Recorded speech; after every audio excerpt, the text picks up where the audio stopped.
Salutations, moi c'est Sahara, bienvenue sur ma chaîne. Avant de commencer, un mot de notre sponsor, Burga. Burga, c'est une marque européenne qui fait des coques de téléphone portable, des housses d'ordinateur, des gourdes et bien d'autres produits. Je fais tomber mon téléphone 1000 fois par jour, et avec les produits Burga, pas une rayure sur la coque, pas une égratignure non plus sur la bague que j'ai toujours à l'arrière de mes coques. Le design ne s'estompe pas, j'ai certains de leurs produits depuis plus d'1 an, je suis vraiment conquise par la marque Burga. C'est bien pour ça qu'à chaque fois qu'ils me contactent pour sponsoriser une de mes vidéos, je dis oui. Laisse-moi te montrer les nouveaux modèles que j'ai choisis. Ils ont toujours des nouveaux designs, donc tu auras toujours du choix, il y en a vraiment pour tous les goûts.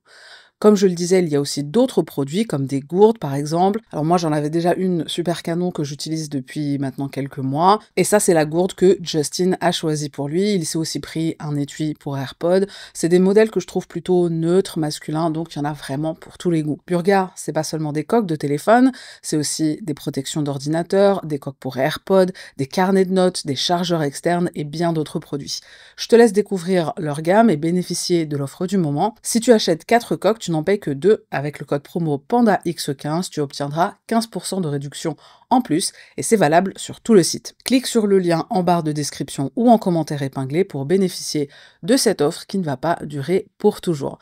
Et trêve de blablaterie, on y va pour l'affaire de ce soir. L'État du Massachusetts, situé dans la région de la Nouvelle-Angleterre, est l'un des plus anciens et des plus riches de l'histoire américaine.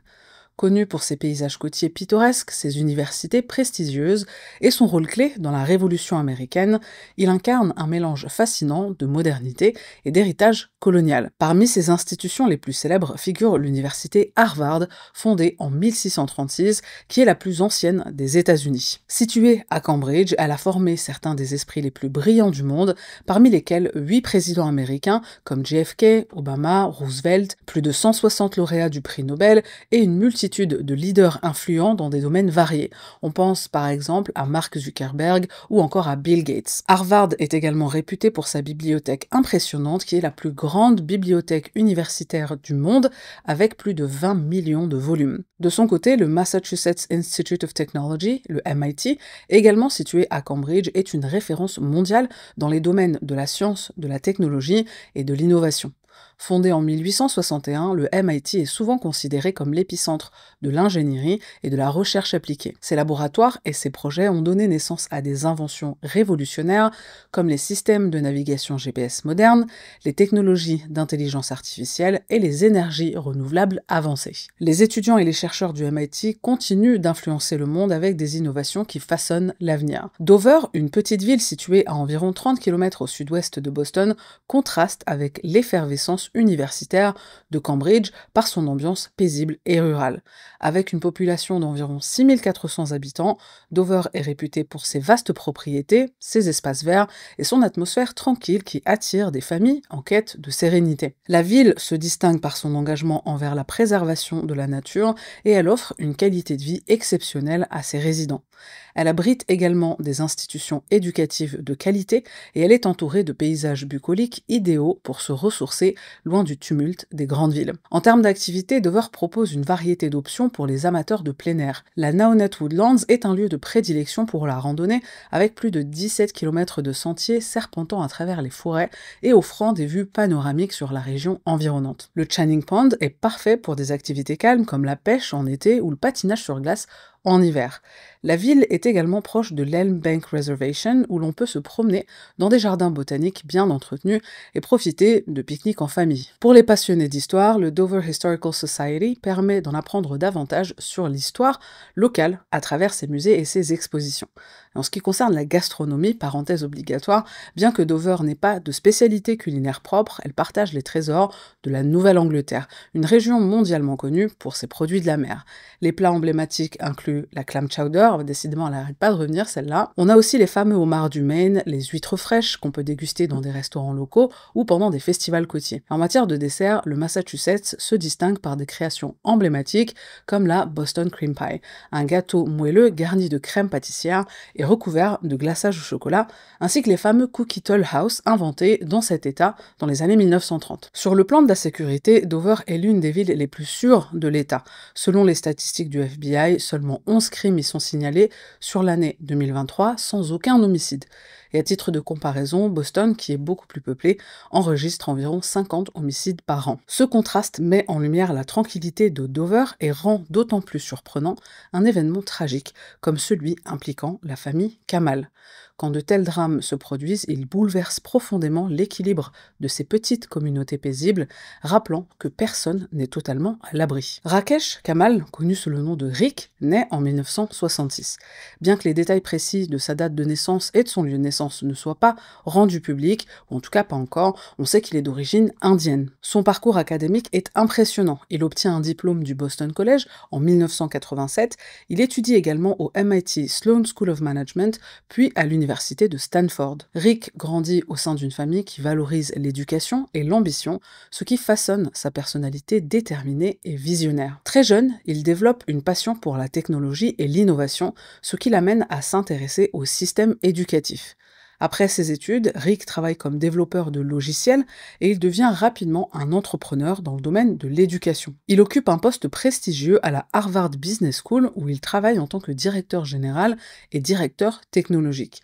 Son rôle lui permet de contribuer au développement de projets éducatifs novateurs, ce qui renforce l'impact de l'université dans le domaine de la gestion et de la technologie. Ce poste qu'il occupe jusqu'en 2019 est un élément clé de sa carrière, démontrant ses compétences de leadership et son expertise en technologie.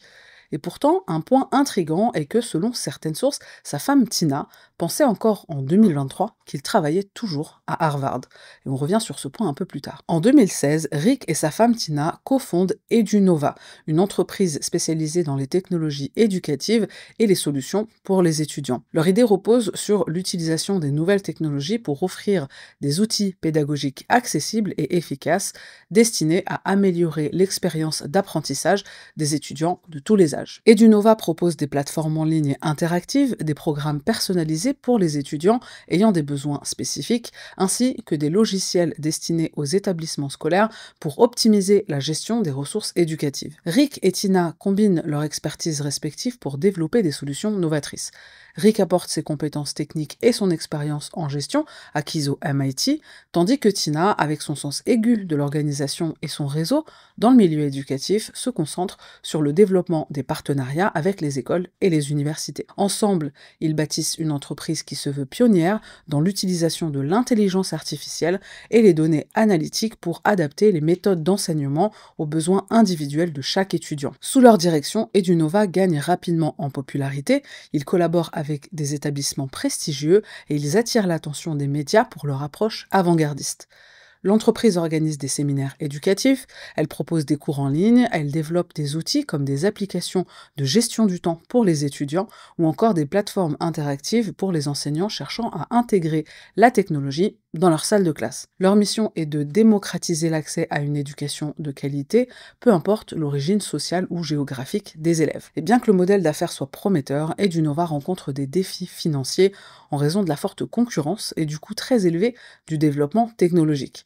Malgré les efforts de Rick et Tina pour maintenir leur entreprise à flot, Edunova finit par être dissoute en décembre 2021. Malgré cet échec, leur vision de l'éducation et de la technologie continue de marquer les esprits de ceux qui ont collaboré avec eux et leur parcours entrepreneurial illustre leur ambition et leur volonté de transformer le domaine éducatif. Et c'est le succès professionnel de Rick qui lui permet de vivre dans une luxueuse maison à Dover et de maintenir un train de vie élevé. Son épouse Tina naît en 1969. Comme Rick, elle est d'origine indienne et elle partage une passion pour l'éducation et l'innovation technologique.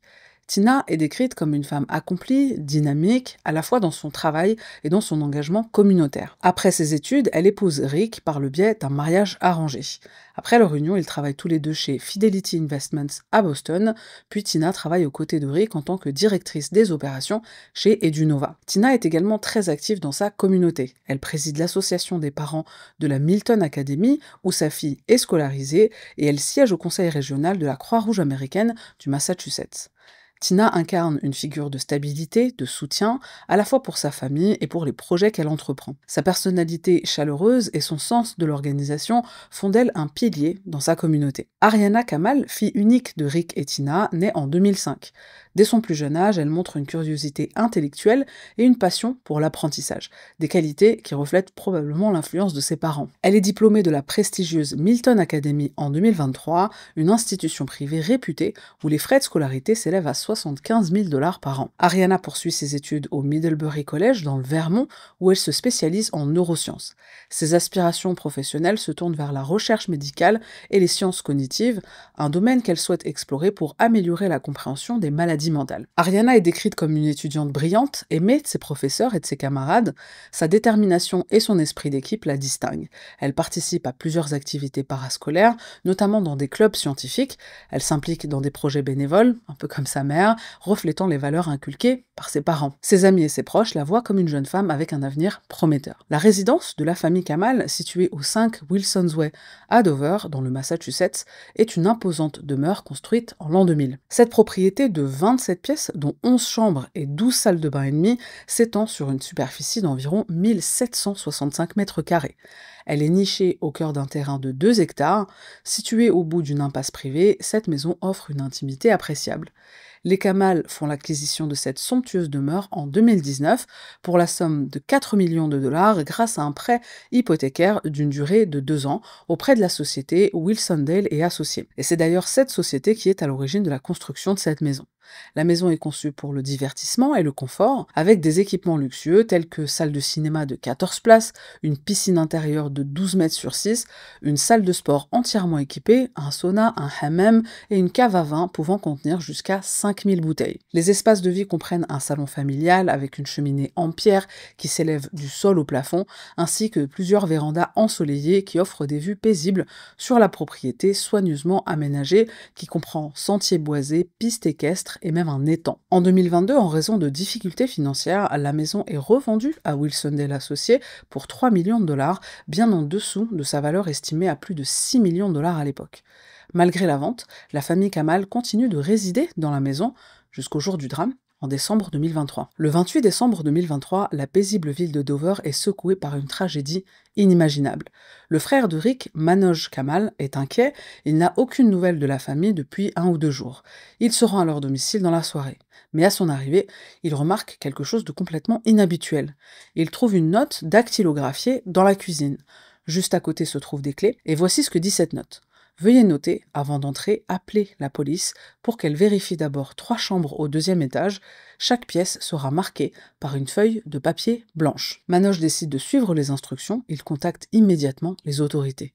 Les policiers arrivent et entrent dans la maison avec précaution, et comme indiqué sur la note, c'est au 2e étage qu'ils découvrent les corps de Tina et Ariana dans leur lit. Chacune a été abattue dans sa chambre.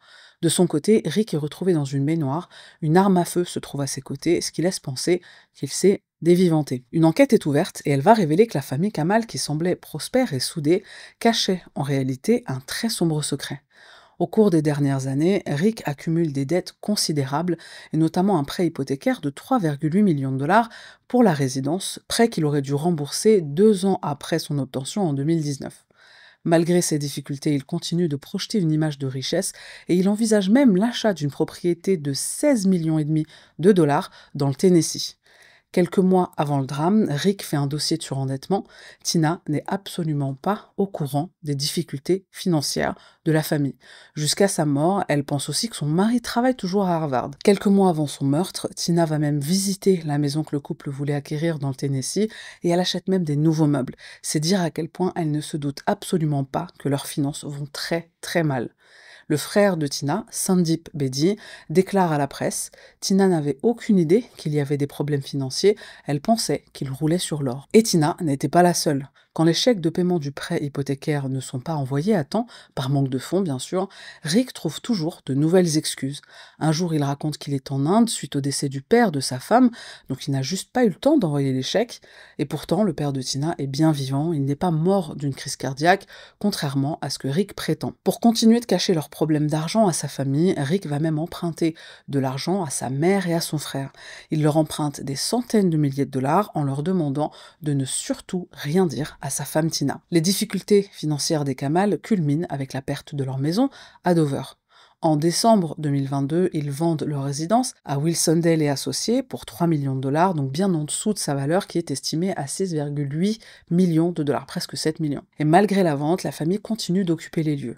En mai 2023, une procédure d'expulsion est engagée à leur encontre. Le 28 décembre 2023, jour du drame, correspond à la date à laquelle ils devaient quitter les lieux, selon une ordonnance du tribunal du logement de Metro South. Rick utilise un pistolet Glock de calibre 40 non enregistré pour commettre les meurtres et sa déviventation. Et juste avant de passer à l'acte, il écrit la note que son frère Manoj retrouvera 2 jours plus tard. Cette note, en réalité, elle est destinée à un représentant de Wilsondale et Associés qui est censé venir récupérer les clés de la maison. 4 jours avant le drame, l'enquête révèle qu'une demande de modification du bénéficiaire de la police d'assurance vie de Tina, d'un montant de 1,25 million de dollars, est envoyée. Et cette modification ajoute Manoj comme bénéficiaire secondaire, alors qu'à l'origine, le bénéficiaire principal, c'est Rick, et le bénéficiaire secondaire, c'est sa fille, c'est la fille du couple, Ariana. La théorie concernant ce changement, c'est que Rick voulait sûrement rembourser son père et sa mère avec l'argent de l'assurance vie de sa femme. Par contre, l'argent ne va pas aller à Manoj puisque Tina avait des dettes, donc la priorité est de rembourser tout prêt contracté et l'argent va aussi aux avocats pour couvrir les frais de toutes les procédures liées à l'assurance et ensuite, puisque Tina n'avait pas de testament, s'il reste de l'argent, ce qui de toute façon n'était pas le cas ici, le reste aurait été donné à la famille de Tina et pas à la famille de Rick, malgré cette modification de bénéficiaire sur l'assurance vie. En août 2024, la propriété de la famille Kamal est remise sur le marché pour 4,2 millions de dollars. L'annonce immobilière décrit la maison comme une propriété exceptionnelle, conçue sur mesure, parfaitement située au bout d'un cul-de-sac privé. On n'y mentionne pas les événements tragiques qui s'y sont déroulés, bien sûr. Et en effet, le Massachusetts n'exige pas que des décès soient révélés dans le cadre de la vente d'une maison. L'État exclut les faits psychologiquement dérangeants, et ceci inclut toutes sortes de meurtres, de crimes ou même de phénomènes parapsychologiques ou surnaturels présumés. Pour essayer de mieux comprendre les motivations de Rick, il faut aussi savoir que c'était quelqu'un qui adorait montrer sa richesse. Il avait à peine commencé à bien gagner sa vie que déjà, il décide de se rendre au travail toujours habillé en costume. Parfois même, sur ses vêtements, il y a son nom et son prénom qui y sont brodés. Certains de ses collègues expliquent que Rick mettait vraiment un point d'honneur à non seulement toujours se pointer au boulot sur son 31, mais aussi toujours au volant d'une voiture de luxe. La perte de sa richesse et le fait de se sentir totalement coincé, malgré des emprunts qu'il fait à sa famille, le poussent à commettre l'irréparable. Il est sûrement persuadé que la situation est irrécupérable, que jamais il ne va s'en sortir et remettre les finances de sa famille à flot, et il a sûrement terriblement honte de ne plus être à la hauteur, et donc il prémédite le meurtre de sa famille et sa déviventation. Sur la chaîne YouTube Law and Crime, qui couvre les détails de cette affaire, un avocat est invité à s'exprimer sur la tragédie de la famille Kamal, et à la question « Pensez-vous que si Rick ne s'était pas donné la mort, il aurait été poursuivi pour meurtre au premier degré ?» Il répond « Oui, absolument ». Alors déjà, on a la note dactylographiée destinée à la personne qui doit récupérer les clés de la maison le jour de l'expulsion. Rick prend le temps d'aller sur son ordinateur, il écrit cette note pour prévenir d'aller dans les chambres de sa femme et de sa fille. Il laisse cette note à côté des clés sur le comptoir de la cuisine. On a également l'arme à feu utilisée pour commettre le double meurtre et la déviventation. Cette arme n'est pas enregistrée, mais surtout, Rick se la procure plusieurs jours, voire plusieurs semaines avant de passer à l'acte. Et la police fait aussi une autre découverte qui soutient la préméditation. Dans un petit étang sur la propriété de la famille Kamal, la police trouve plusieurs ordinateurs, des iPads, des téléphones portables et un disque dur qui contient des images de vidéosurveillance. Ils ont été jetés à l'eau, probablement par Rick. Leur contenu, c'est une excellente question, on ne le sait pas, puisque l'enquête, a priori, elle n'ira pas plus loin. La seule possibilité d'avoir plus d'éléments autour de cette tragédie, c'est si une enquête est ouverte pour fraude à l'assurance par la compagnie d'assurance, puisqu'en effet, la petite manip de dernière minute de Rick, à savoir le changement de bénéficiaire avant de commettre les doubles meurtres, ça peut être considéré comme une fraude. Si cette enquête est ouverte à ce propos, elle aurait donc pour but de s'assurer que l'argent, les 1,25 millions de dollars d'assurance vie de Tina, irait à la bonne personne ou aux bonnes personnes. Aux dernières nouvelles, les familles de Rick et Tina se disputent à propos de cet argent. Ils viennent d'arriver à un arrangement, lequel, encore une bonne question qui, malheureusement, n'a pas de réponse.